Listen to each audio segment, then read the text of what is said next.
This is Shine On Policycast, Solar Power Europe's podcast dedicated to EU policy about solar, with updates in 20 minutes or less.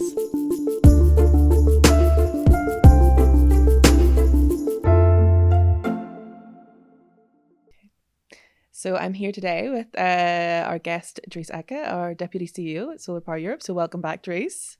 Thank you, Bethany. We're going to talk about the Clean Industrial Deal. And it's kind of fortuitous timing. It's about 2 years since the first episode ever of Policycast, which you joined us to talk about the Net Zero Industry Act, which had just been published at the time. I mean, what's changed since then? Oh, what didn't change since then? Yeah? I mean, in many ways, the Net Zero Industry Act was a bit of a prelude to the Clean Industrial Deal, actually. The prologue. Okay, so then before we get into the Clean Industrial Deal, we have a bit of a tradition on Policycast where the guest brings a prop. So do you have a prop for me today, James? I have a prop for you, and the prop looks something like this. Okay. This is a bike helmet. Familiar, bike helmet. So what does that have to do with Clean Industrial? Okay, so it's protective. Protective, it's especially because it's a journey. Yeah. Okay. The Green Deal, the energy transition, it's not just one stage. We are doing something that is very close to actually doing a Tour de France with multiple stages. Multiple stages, some mountains. And to some extent, you can say that maybe the easier stages we've done so far, with some small climbs, but the tougher ones are still to come. So we better buckle up, put the right kit on, and I mean, President von der Leyen said, stay the course. I say, stay the course. Yeah. Very multilingual. So yes, we did have these suite of packages that are all part of this multi-stage journey that we're going on together in Europe. And there were a few packages: Clean Industrial Deal, Affordable Energy Action Plan, and the Omnibus packages 1 and 2. What are our key takeaways? I mean, what's in there that we care about? Yeah, I mean, I think it's first of all important to say that the whole Clean Industrial Deal agenda is based on an understanding of a problem that we share. We do need to have a business case for the Green Deal. European companies need to thrive under the Green Deal, and that needs attention. You cannot have a green transition with red numbers, is a known phrase. So we share that problem definition, and it's understood that the main issue of our energy price situation, which is high and volatile, it is due to the fact that we are dependent on imports on fossil fuels, of international fossil fuel markets. So that needs to change. That is clearly spelled out in the Clean Industrial Deal. And if you share the same problem, you also tend to come to the same solutions. And that is also quite clear in the package. We need to structurally solve this issue by accelerating renewables, electrification, and flexibility through grids and storage. That's the narrative of the Clean Industrial Deal. And frankly, that was also the narrative of the competitiveness compass a couple of weeks ago. So it's quite consistent. So, I mean, that seems quite positive. But of course, there's a lot out there that's talking about a different solution or different solutions, like increased LNG infrastructure in Europe and making sure we got more tankers coming across the Atlantic. I mean, what do you say to people who say that that's a solution to price volatility? Yeah, so by and large, we are aligning on the solutions. So the LNG part is indeed quite uncomfortable. And I really hope that in the Commission, there's an understanding that LNG is not a short-term solution to the volatility issue. Quite the contrary. I've been following LNG markets for quite a while. These are becoming more global. Whenever the demand for gas on a certain part of the world is higher, all these tankers will go there. 1 month later, they will go somewhere else. So the LNG market is actually the definition of volatility. And that's what we wanted to solve, right? Yeah. Right. So then back to what we would see then as a solution, and what we hope our friends across the road would say too, electrification and how it's linked to and unlocks renewable-based energy. How do these things go so well together? I mean, why is electrification a prominent thing in our asks and in the Clean Industrial Deal? Absolutely. So first of all, yes, electrification. This is a game changer. This is a real win we have for the first time a European KPI, a European target for electrification by 2030 of 32%. That's quite a leap compared to today, which is around 22%. That's new. That's what we asked for. That's what we got. So it's really important. And there's a good reason for that, because indeed electrification is exactly what industry needs and what the renewables needs. European businesses need to have access to cheap renewables.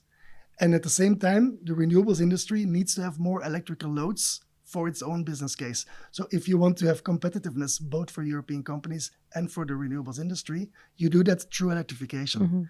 And that's also why one thing we're a little worried about is the Industrial Decarbonization Bank. So the concept is good, 100 billion, that's a really important number. But it is called an Industrial Decarbonization Bank, not an Industrial Electrification Bank. So the fact that it's not explicit about electrification and that it's like vector neutral or technology neutral seems to miss this point of the fact that electrification is more than just a decarbonization solution. It's an energy system competitiveness solution. And that's mutually reinforcing dynamic is what makes electrification so special and is why we shouldn't forget it. And then if we look at energy system solutions, because obviously electrification is one part of shoring up the business case for renewables companies in Europe, but flexibility is also going to be a big part of that. Sun doesn't always shine, wind doesn't always blow, we know. So we need flexibility solutions. I mean, like storage. Is there enough on storage in the competitiveness agenda? Well, yes, storage is in there. But again, we would have liked to see it a bit more explicit. There is the grids package. We welcome that wholeheartedly. But we don't have an equivalent for storage. There's no storage package. Or you could think, why is it not called the grids and storage package? And that's a pity, because if you look at the solution space and the fact that we need solutions in the short term, then storage is the answer. Yeah, of course we need grids, we need all flexibility solutions, but you're not going to build twice the amount of grids that we need in the next 6 to 12 months. You're not going to activate industrial demand response in the next 6 to 12 months. You can activate substantial amounts of battery storage in the next 6 to 12 months. So your shortcuts to solving the volatility issue is actually battery energy storage systems, BESS, as we call it. And this is very important for solar, but also for the general competitiveness story. So we would like to see a battery storage fast track procedure.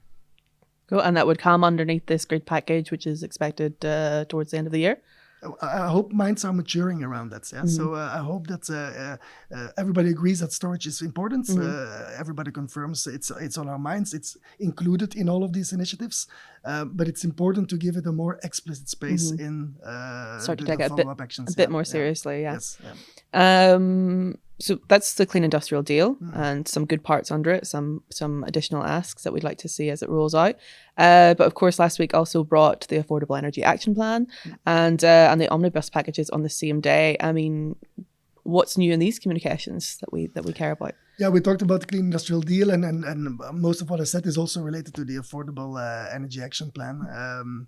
So about the Omnibus then, maybe more specifically, well, I mean, our position on the Omnibus regulation is very clear as Solar Power Europe, yeah?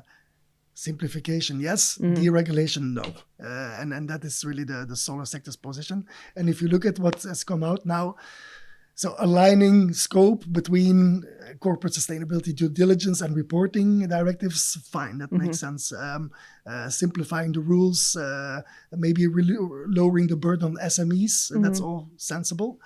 But if you then look at some of these other provisions, like reporting timelines being shifted from every year, like annual, to every 5 years, then I'm thinking getting a little bit closer in the deregulation mindset, which we don't believe is important. Is good. I mean, due diligence reporting is important, and not just from a green mindset point of view. This is important to give trust to financial institutions that their investments are sustainable, like economically sustainable. To give trust to companies that the rule of law is ruling in Europe. Yeah, if Elon Musk has a chainsaw, we put rule of law as that's a competitive advantage that we have.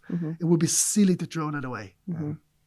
So that's a bit of a twist. People normally talk about regulation as this kind of dampener to competitiveness, but actually maybe it's yes, our I mean, pathway to advantages. to add something, like we have a single market. Yeah, the single market is our precious, as you could say. It's the biggest single market in the world. Yeah, 500 million people under that. The single market is based on rules and regulation. Yeah? So if you want to simplify and if you want to scale and you want to give European companies a bigger market, you probably need more rules rather than less rules. Well, the rules just need to be maybe a bit clearer sometimes. Of course, simplification, yes. Deregulation, no. Yeah. Great. So then coming up, obviously this is kind of really the big first move of the competitiveness agenda and the new mandate of the Commission. So what's next in the political calendar, and what are those moments that we really need to be looking out for? Well, in the short term, I would say we're looking forward to the state aids framework. Yeah? So the Clean Industry State Aid Framework. That's how it's called. Because I would say that's the missing piece for the moment. We know a little bit more now about European funding, so the Industrial Decarbonization Bank and all of that. But of course, the national funding through the state aid is at least as important. And what do we expect from the state aid? Well, I think it's three things primarily. We want the transition framework that is applying now to be extended until 2030 at least. We want the rules on state aid also to be simplified so that it can go faster, approval can go faster. And we want to make sure that the new state aid rules also allow for covering operational expenditure. So which is actually, if your problem is high energy prices, it's critical. Is in the OPEX part of an investment. So if you cannot respond to that with state aid, you're missing the point a little bit. And as far as we know from the leaks, but maybe by the time of recording it is out, we do expect this extension to happen. Whether we are hitting the nail on the simplification is an open question. And if we are actually going to allow OPEX is another open question. So that's really what we're going to look forward to. We need to build new solar factories as well, just thinking about solar specifically. We need to finance new factories that produce solar modules. And from the members that we have, there's one very clear request. State aid needs to be open to OPEX. Otherwise, we cannot run our factories. Okay, so that will be the next thing on the agenda to look out for. That's one thing. I mean, maybe another thing is, I would actually, the thing that I look out for the most is just to see the agreed rules being implemented. Yeah, we come out from 5 years of game-changing legislation under the Fit for 55. Renewable Energy Directive. Yes. I mean, if fast forwards and we see the electricity markets reform implemented, we see the permitting deadlines of the Renewables Directive implemented. If there's one thing we can do for our competitiveness, it's implementing the agreed rules. And coming back to my initial point, that is also something that the Clean Industrial Deal recognizes. It's one of the best things we can do to solve the problem is to implement agreed rules. And this is not just a passive, let's sit and watch the show and have some popcorn. No, this is a proactive monitoring and supporting of member states, of administrative capacity, of advice, that we can actually implement the rules. And we will do that as well at Solar Power Europe. We have our national associations.